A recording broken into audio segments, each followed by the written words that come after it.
이 이야기는 러시아의 위대한 이야기꾼 안톤 체호프가 썼습니다. 짧은 글 안에 인간의 욕망과 삶의 아이러니를 담아내는데 탁월했던 작가죠. 가난하고 외로운 구두수성공 표도르노프. 겨울밤 한 줄기 연기 속에서 악마가 그를 찾아옵니다. 탐욕과 유혹 그리고 작은 영혼을 두고 벌어지는 이야기가 이제 시작됩니다. 크리스마스 이브 밤이었다. 마리아는 아궁이 위에서 벌써 오래전부터 코를 골며 잠들어 있었다. 작은 램프의 등유도 모두 다 타버렸다. 하지만 표도르노프는 여전히 일을 하고 있었다. 진작에 작업을 집어던지고 거리로 나고 싶었지만 콜라콜리 골목에 사는 손님이 보름 전에 부추를 주문했던 터라 그럴 수 없었다. 그 손님은 전날 찾아와서 표도르노프를 거칠게 욕하고 내일 아침 예배 전에 부추를 꼭 완성해 놓으라고 푹박질렀다. 이건 죄수 같은 인생이야. 표도르노프는 투덜대며 바느질을 계속했다. 어떤 놈들은 벌써 푹 자고 있고 또 어떤 놈들은 실컷 놀고 있는데 나는 여기서 마치 지옥의 노예처럼 앉아서 일을 하고 있으니 말이지.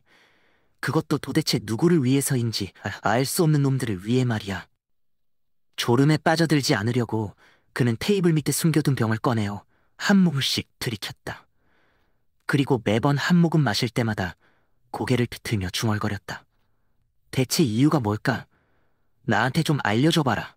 손님놈들은 신나게 즐기고 있는데 나는 왜 이렇게 고세? 나는 거지라서 돈 많은 놈들을 위해 이렇게 앉아 일을 해야 하는 거야. 표도르노프는 마음속으로 중얼거렸다. 그는 모든 손님들을 미워했다. 특히 콜라콜리 골목에 사는 손님을 더욱 싫어했다. 그 손님은 음울한 인상을 지닌 신사로 긴 머리에 노랗게 뜬 얼굴, 파란색 안경을 썼고 목소리는 휜 듯 갈라져 있었다. 그의 이름은 독일식이었는데 발음조차 어려웠다. 어떤 직업을 가진 사람인지 무엇을 하고 사는지 도무지 알 수 없었다. 보름 전 표도르노프가 그의 치수를 재러 갔을 때 그 손님은 방바닥에 앉아 절구로 무언가를 찍고 있었다. 표도르노프가 인사도 채하기 전에 절구 안의 내용물이 갑자기 확 타오르더니 밝은 붉은 불꽃을 내며 타올랐다. 방 안에는 유황과 타버린 깃털 냄새가 진동했고 두꺼운 분홍색 연기가 가득 차올랐다. 표도르노프는 연기 때문에 5번이나 재채기를 했다. 집으로 돌아오는 길에 그는 생각했다. 신을 두려워하는 사람이라면 저런 짓거리와는 절대 어울리지 않을 텐데. 술병 안에 아무것도 남지 않게 되자 표도르노프는 부추를 테이블 위에 내려놓고 깊은 생각에 잠겼다. 그는 무거운 머리를 주먹 위에 기대고 자신의 가난을, 빛 한 줄기 없는 고된 삶을 생각하기 시작했다. 그리고는 부자들을 떠올렸다. 그들의 웅장한 저택과 마차를, 수백 명의 하인들을, 루블 지폐 뭉치들, 부자놈들의 집이 몽땅 박살나버린다면 얼마나 통쾌할까? 악마가 저놈들을 활활 태워버린다면 얼마나 좋을까? 말들은 죽어버리고 그들의 모피코트나 검은 담비 모자는 다 너덜너덜해지면 얼마나 짜릿할까? 부자들이 조금씩 조금씩 거지가 되어 아무것도 가진 게 없어지면 얼마나 통쾌할까? 그리고 나는 이 보잘것없는 구두수선공인 나는 부자가 되어 다른 가난한 구두장이를 부리게 된다면 얼마나 멋질까? 크리스마스 이브? 이런 몽상을 하면서 표도르노프는 문득 자신의 작업을 떠올리고는 눈을 떴다. 이거 참. 그는 부추를 바라보며 생각했다. 작업은 벌써 끝났는데 나는 멍하니 계속 앉아 있었구만. 어서 그 부추를 손님한테 가져다 줘야지. 그는 부추를 붉은 손수건에 싸서 챙긴 뒤 겉옷을 입고 거리로 나섰다. 그때는 바람이 매섭게 부는 쌀쌀한 밤이었다. 눈발이 휘날리며 바늘로 얼굴을 콕콕 찌르는 듯했다. 날씨는 몹시 춥고 길은 미끄러웠으며 사방은 깜깜했다. 가스등은 어둑하게 빛났고 어쩐지 거리에는 등유 냄새가 진동했다. 표도르노프는 콜록거리며 목을 가다듬었다. 도로 위로 부자들이 오가고 있었다. 부자들 하나하나가 손에 햄 덩어리와 보드카 병을 들고 있었다. 젊은 부잣집 아가씨들은 마차나 썰매 안에서 표도르노프를 힐끔거리다가 혀를 쑥 내밀고 소리쳤다. 거지다! 거지! 학생들, 장교들, 상인들이 표도르노프 뒤를 따라오면서 비웃고 조롱했다. 술고래다, 술고래!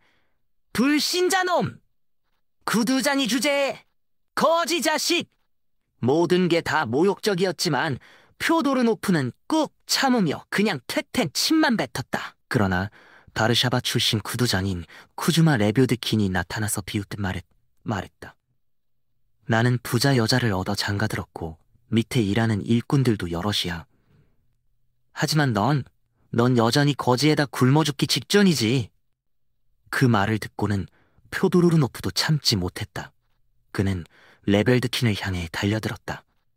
그렇게 쫓고 쫓다가 보니 어느새 그는 콜라콜리 골목에 다다라 있었다. 그가 부추를 배달하려던 손님은 그 골목 네 번째 집에 살고 있었다. 모퉁이에서 네 번째 집, 맨 꼭대기층이었다. 그곳에 가려면 길고 어두운 공터 같은 앞마당을 지나야 했고 그 뒤에는 발밑이 불안할 만큼 흔들거리는 미끄러운 계단을 끝도 없이 올라야 했다. 표도르노프가 그 방에 들어섰을 때 손님은 보름 전처럼 다시 바닥에 앉아 절구로 무언가를 찍고 있었다. 손님, 주문하신 부츠 가져왔습니다. 표도르노프는 시무룩하게 말했다. 손님은 말없이 일어나 부츠를 신어보려 했다. 도와주려고 표도르노프는 한쪽 무릎을 꿇고 그의 낡은 부츠를 벗겼다. 그런데 그 순간 그는 깜짝 놀라 벌떡 일어나 비틀거리며 문 쪽으로 물러섰다.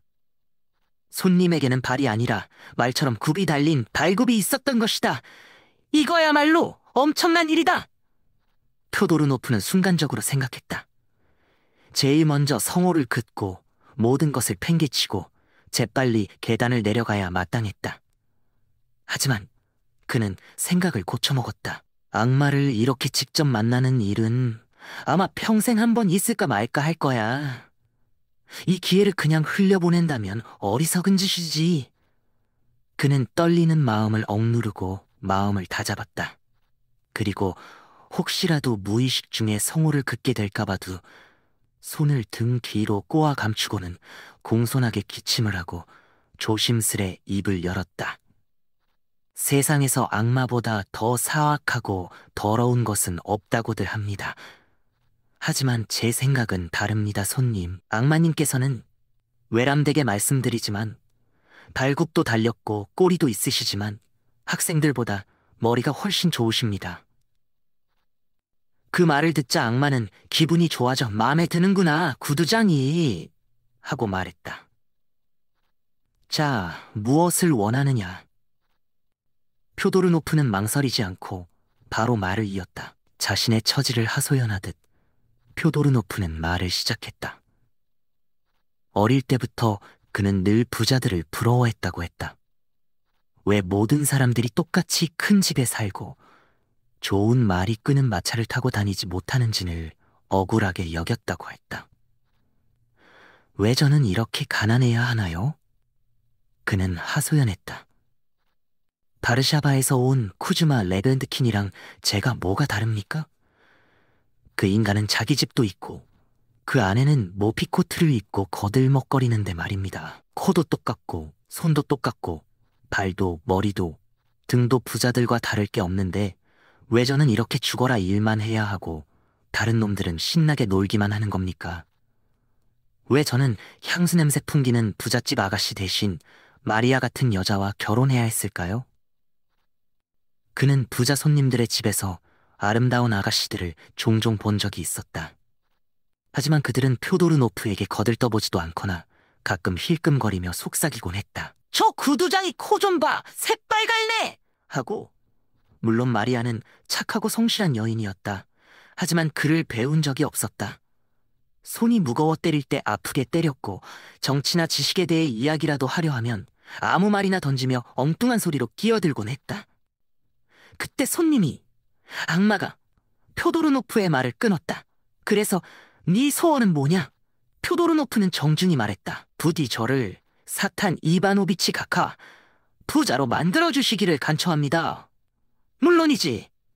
악마가 대답했다. 하지만 그 대신 닭이 울기 전에 너의 영혼을 넘겨야 한다. 자, 여기 이 문서에 서명해라. 네 영혼을 내게 준다는 서약을 말이다. 표도르노프는 공손하게 말했다. 손님, 제가 부츠를 주문받았을 때 선금을 요구하지 않았듯이 이 일도 마찬가지 아닙니까? 먼저 약속을 이행하시고 그가를 받으셔야죠.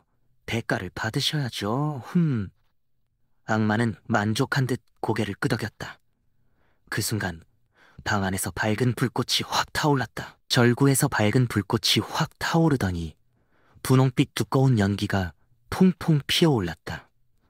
방 안에는 타버린 깃털과 유황 냄새가 가득했다. 연기가 가라앉고 나서 표도르노프는 눈을 비비며 주위를 둘러보았다. 그는 더 이상 표도르노프, 가난한 구두수선공이 아니었다. 전혀 다른 사람이 되어 있었다. 새 조끼를 입고 시계줄이 달린 새 바지를 입고 있었으며 커다란 식탁 앞 팔걸이 의자에 앉아 있었다. 하인 둘이 그에게 음식을 내오면서 허리를 굽혀 정중히 말했다. 식사하십시오, 카카. 맛있게 드시고 건강하십시오. 무슨 부귀인가. 하인들은 그에게 큼직한 양고기 구이를 내왔고 오이 절임한 접시를 가져왔다. 조금 뒤에는 커다란 프라이팬에 구운 거위 요리와 고추냉이 크림을 곁들인 삶은 돼지고기도 가져왔다. 모든 것이 참으로 근사하고 고급스러웠다. 표도르노프는 식사를 하면서 각 접시가 나올 때마다 훌륭한 보드카를 큼직한 잔으로 들이켰다. 꼭 장군이나 장군이나 백작이라도 된 듯한 기분이었다. 돼지고기 요리가 끝난 뒤에는 거위 기름으로 버무린 삶은 곡물 요리가 나왔고 그 다음에는 베이컨 기름을 두른 오믈렛, 그리고 구운 간도 이어졌다.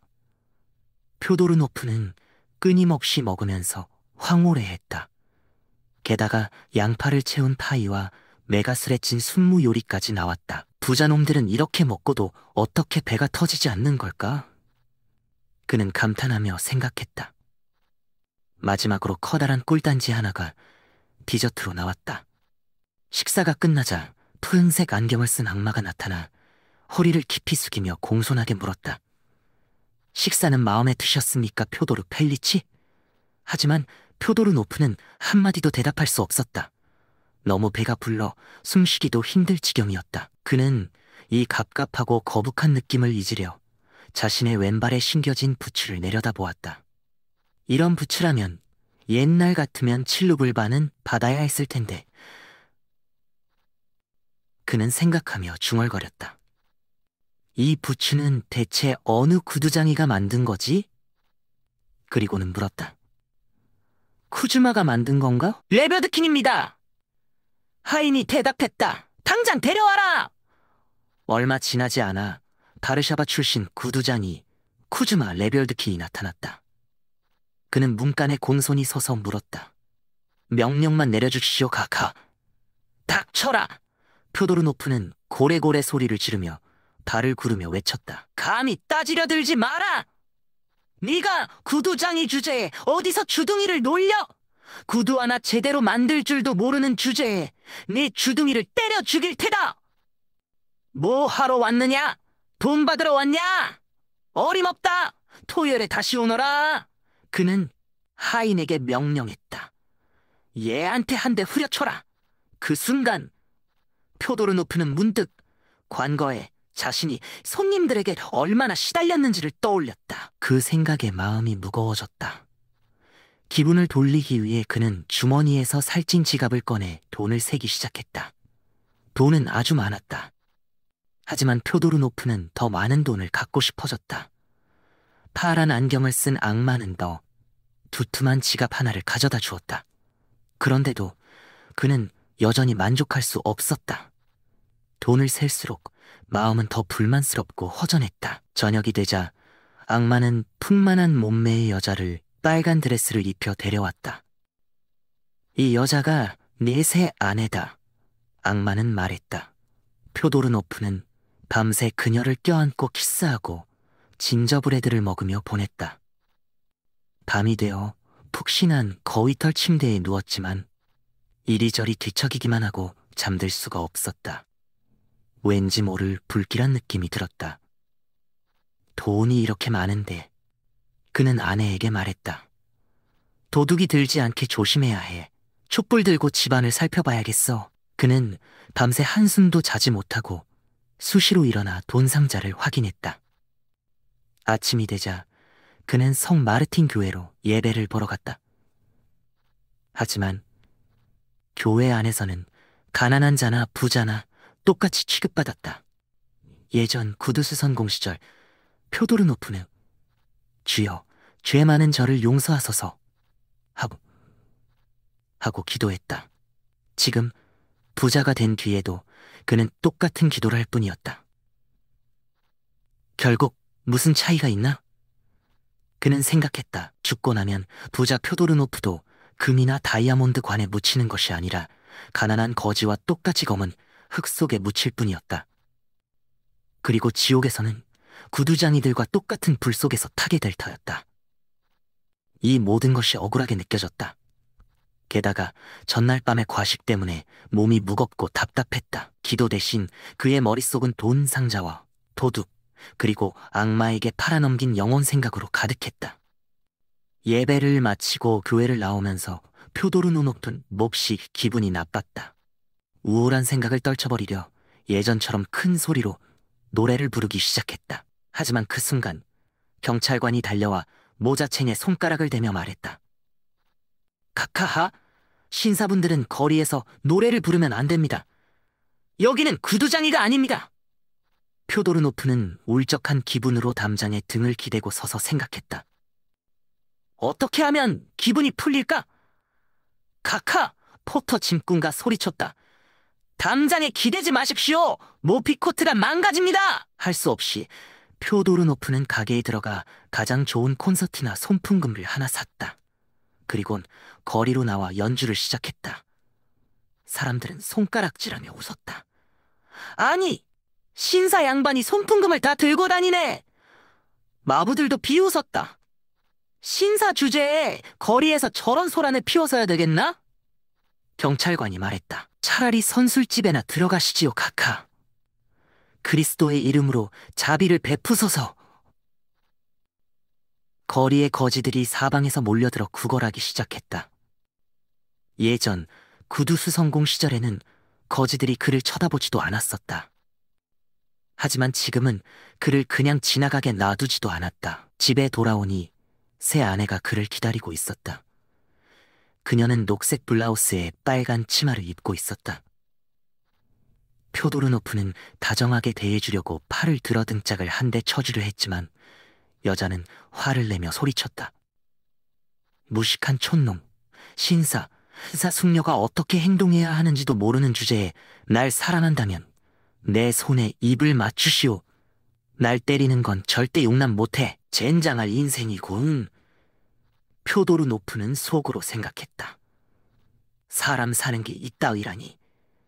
노래도 부르지 말라지. 콘서트나도 연주하지 말라지. 여자와 장난도 치지 말라지. 그는 이제 막 아내와 함께 차를 마시려 자리에 앉았는데 그 순간 파란 안경을 쓴 악마가 다시 나타났다. 자, 표도르 판텔리치! 악마가 말했다. 나는 내 약속을 지켰다. 이제 이 문서에 서명하고 나와 함께 가야지. 악마는 표도르노프를 끌어당겨 지옥으로 바로 화덕 앞으로 데려갔다. 사방에서 악마들이 날아와 소리쳤다. 멍청이! 바보! 등신! 지옥은 지독한 등유 냄새로 숨이 막힐 지경이었다. 그리고 갑자기 모든 것이 사라졌다. 표도르노프는 눈을 떴다. 테이블이 보였다.